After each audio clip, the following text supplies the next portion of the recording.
જય સિયારામ, જય સિયારામ. હાલ અનેક પ્રકારના સંકટ સમય ચાલી રહ્યા છે, ત્યારે એની સામે સેવાભાવી સંસ્થાઓ પણ એટલી જ મહેનત કરી અને સેવા કરી રહ્યા છે. તો આ સેવા કરી રહેલા છે એનો આપણે કેમ લાભ લેવો, કોને કેટલી જરૂરિયાત છે, આ બધું આપણે પોતાને નક્કી કરી લેવાનું હોય છે. સેવા કરવાવાળા તો સેવા કરવી છે એટલા માટે તો એ લોકો જાહેરાત કરે, જાણ કરે છે કે ભાઈ આવી અમારી મુલાકાત કરો, આ જરૂર હોય તો અમારે આમ કરો, તેમ કરો, આવી બધું છે. ત્યારે આપણે જાગૃત થઈ અને એમાં સહભાગી થવું જોઈએ. બીજું ખાસ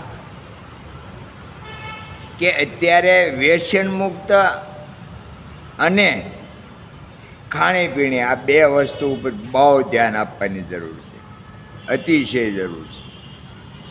અને એના માટે વ્યસન મુક્ત માટે બહુ સેવા કરવાવાળા લોકો છે, અને હેલ્થ કેરની ચિંતા કરવાવાળા પણ અનેક પાઠશાળાઓ છે.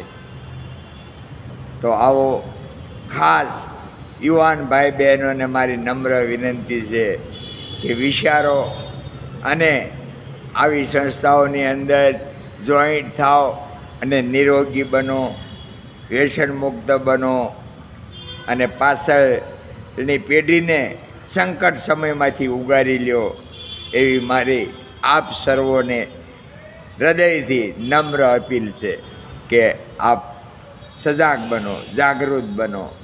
જય સિયારામ, જય સિયારામ.